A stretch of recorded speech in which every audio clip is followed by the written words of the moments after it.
Coming up in this spearfishing vlog, we are diving on the North Shore of Oahu, catching a bunch of fish with our 3-prong pole spears, as well as giving you guys a bunch of spearfishing tips as well. So stay tuned.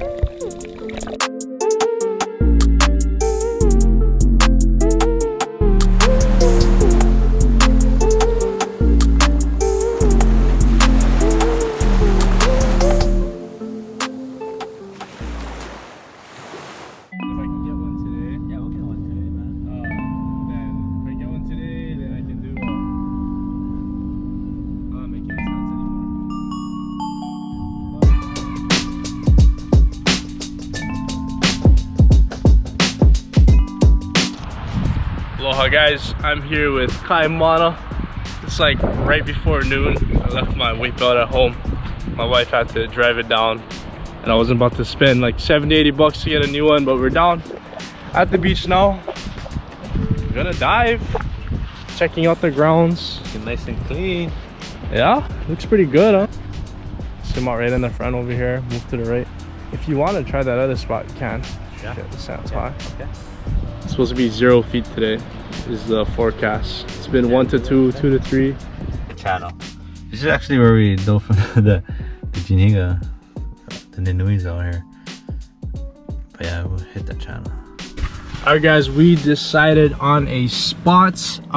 Before we jump the water, I want to tell you guys about today's sponsor, which is Pelican Coolers. I have here the Pelican R40 rug case, just a personal case where you guys can put all your valuables in here. I have my phone. I also brought an extra SD card, which I put in my GoPro, and I'm gonna put this GoPro, the Hero 7, inside of this after I'm done filming. So lock it up and we're good to go. Dust proof, crush proof, all that good stuff, water resistant. I've also got the Pelican Cooler, which you guys have already seen in the last episode or the last few episodes, but I'm gonna be putting the fish in there afterwards because I don't like putting fish in my fridge because the blood leaks everywhere and all that stuff. So leave it in my cooler until I'm ready to clean it, cook it, do all that good stuff. So yeah, check them out. Links will be in the description, and let's jump in the water. I also want to shout out our buddy Tony and his company Venture Wetsuits. You guys can check him out right here. This is a taco suit. This was part of his last release. He's also going to be releasing an Omilu print. I'll put that right over here if you guys want to check that out. Make sure you pre-order it, because if you pre-order it, you get $50 off. So I've been wearing these since early this morning, and he's also got some cool t-shirts like this one right here and some other merchandise as well. So go check them out at Venture Wetsuits.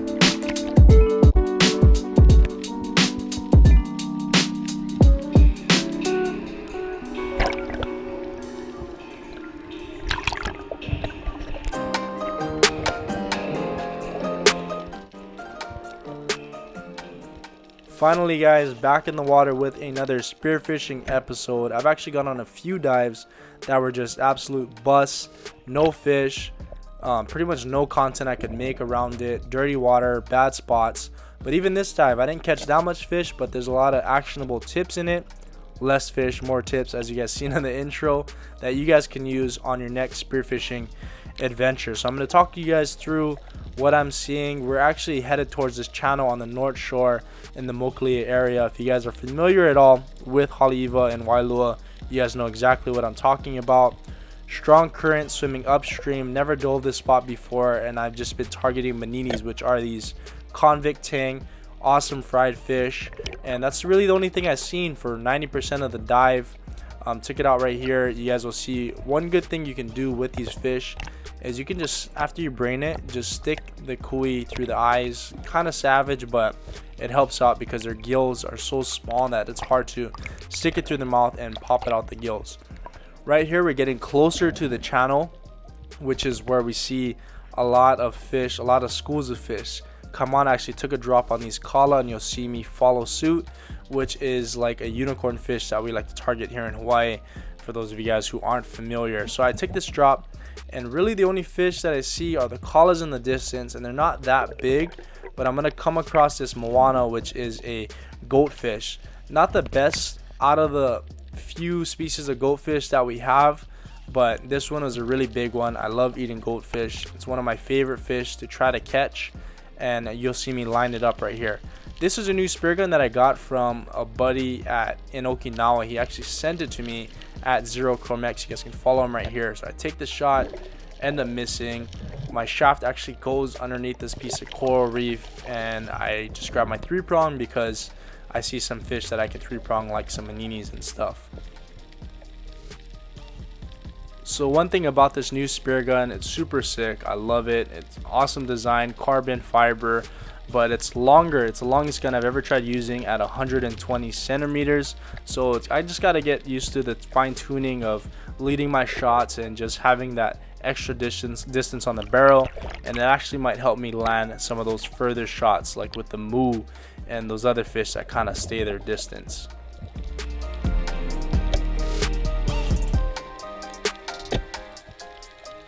So that right there highlights exactly why a 3-prong is such an amazing, versatile weapon when you guys are spearfishing. I was able to reload it, land the fish on the second shot, and also pull out my shaft from the coral at the same time, all on the same drop.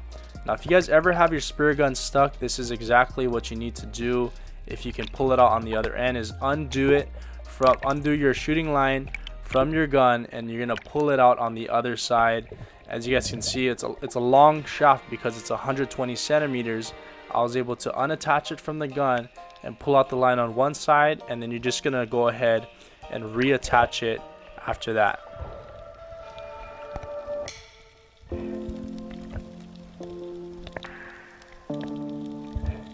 So after I got all that reattached, I picked up the Polespear with the manini on top, strung it through the eyes. Like I said, it's the fastest way to get the fish on the kui as soon as it's brained, and yeah, you're good to go. Another tip right here, like I said, full of tips on this episode. If you want to keep your 3-prong close to you and just drag your float line, you can just stick it through the prongs. Just be careful. I actually lost a super expensive custom 3-prong doing this, swimming over a trench, and on the other side the 3-prong was missing. But it's really easy. Like right now I'm diving in shallow water. If I had the 3-prong on top of the float, I would have to pull the float all the way towards me, unclip it, and take it off. But just be careful with that you might lose it. And also, if you're holding 2 weapons in your hand at the same time, one is obviously more dangerous, being the spear gun. So just be cautious, but it is an easy way to have quicker access to your Polespear.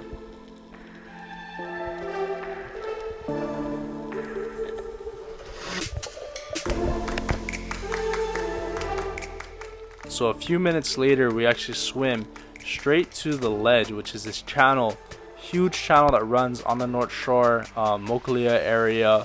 There's actually a shallow little island on the other side of it, but it's just a really far swim.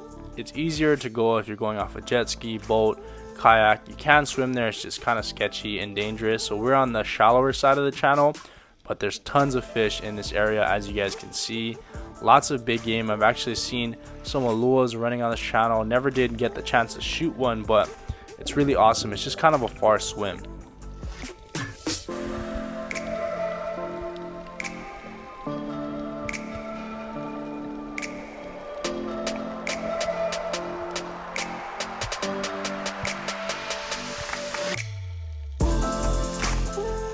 So some of you guys might have got excited with the drop of the music that I was gonna shoot a big fish, but yeah, it was difficult. I was feeling really sick at this point, kind of preserving myself. I just really hated that. I felt so terrible. Right here's a blue uhu that came up.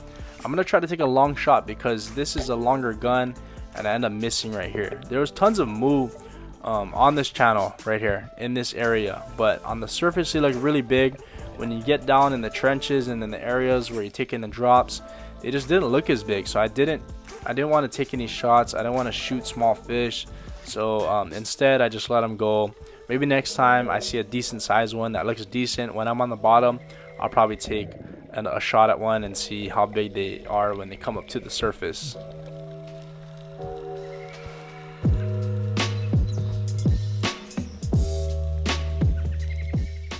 So on this next drop right here, I was actually sitting on that shelf on the right side. I seen the big ponanu, so I was kind of waiting for it to swim back up from the little caves, and I noticed a big kumu, which is my favorite fish to eat, swimming on this bottom area. So I looked to my left, when I get to the bottom, I see a bunch of little Manpachi, so I get kind of distracted, and you'll see a big kumu come up on the right side. It's gonna swim up, swim back down, and a couple more on the left side. Didn't take a shot. Gun's a little too big to track, so I just gotta get that timing down with it, or bring a smaller gun when I'm going in these smaller areas. So at this point of the dive, I'm feeling pretty bummed out. I don't feel good at all. I actually sit on my buoy a couple times, just try to take some deep breaths, because when you're spearfishing, snorkeling, you're just breathing from your mouth, and sometimes it helps to take your mask off, sit on your buoy, and take some deep breaths. I was able to take a couple more drops after this, and at that point I wasn't feeling it at all. Started swimming in, and yeah, that was it for my part of the dive.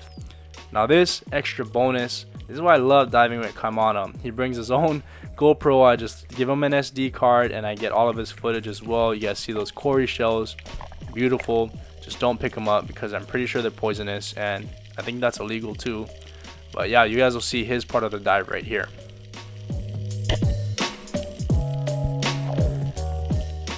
So that last shot was on that school of kala I was talking to you guys about earlier. This one is going to be on a big uhu that swam in pretty close. And it's funny, every time I dive with somebody, especially Kaimana, we talk about things that happen during our dive. And this is one of them right here, where you try to line up a double shot on some uhu Hawaiian parrotfish. You guys will see, misses, but I actually slow motioned it. And this is really funny. So the fish are coming up right here. You see them from the right side. He's going to line up a double shot.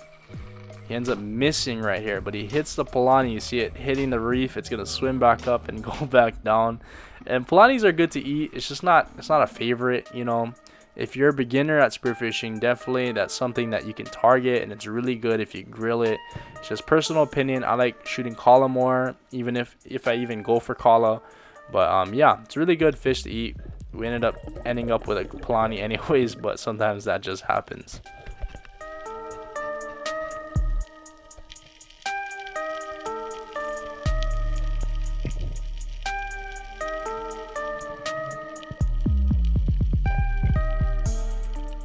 So as me and Kaimana are diving along this channel, he runs across this papio that's kind of swimming through, which is a type of jack, and he notices it's not big enough, so he ends up taking another drop in another area.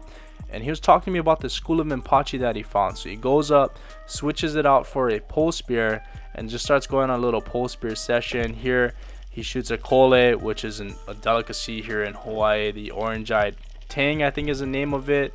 But these are super local favorites, especially for like grad parties and stuff. People request kole. You go out and shoot a couple dozen, which is like the only times you're gonna catch that much of them to provide for the graduation party or whatever it is. So he goes back in the hole, shoots some Manpachi right here. So these fish are actually nocturnal, so they'll hide in caves during the daytime and come out at night. If you guys ever been night diving, they're just swimming everywhere. But these are the kind of fish that you wanna target with a Polespear 3-prong. These smaller reef fish, maninis, koles, Manpachis in the caves, all that stuff. He goes back in the original area where he seen the Manpachi in the first place. A bunch of them, you'll see them scattering around here. Takes a shot and lands one. I think he reloads it after he takes some Manpachi off of it, but I'm not sure if he lands one in the second one, but I don't think he does. But again, versatility of the 3-prong, you guys can do this. If you have some kind of skill with the Polespear, you can land a fish, take it off, and try to shoot another one all in the same drop. Beautiful, nice size Manpachi right there.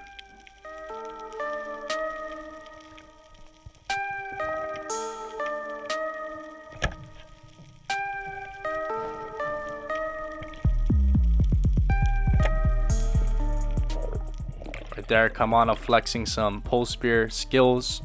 Man, such a great weapon. You guys all, I swear, everybody who dives needs a 3-prong to dive with. Right there was a shot on a Joe Louis, Munu, just crazy names for fish that we have here in Hawaii. It's another type of goatfish. Right here is an invasive. This fish does not belong in Hawaii. It was introduced here in the 1900s, and they just eat all the fish. You can tell by the way it swims that it just doesn't belong here. So anytime you see one, just shoot it and get it off the reef. And that's it for today's dive. I know I said I was going to put my fish in my Pelican cooler, all that stuff, but I ended up giving it to Kaimana because we didn't catch a whole lot of fish to begin with, a lot of 3-prong grinds, but he's gonna give it to a friend or uncle of his. And that's just one really good thing about being able to spearfish, is not a lot of people can do it. And if you guys have fish you want to give to an uncle, an auntie, a friend who doesn't have the opportunity to do what we do, then just offer, you know, like they'll be so stoked. I love giving fish to family when I have some extra. Just a smile it puts on their face, and just the opportunity to catch your own food and feed somebody else with it as well. It's just irreplaceable.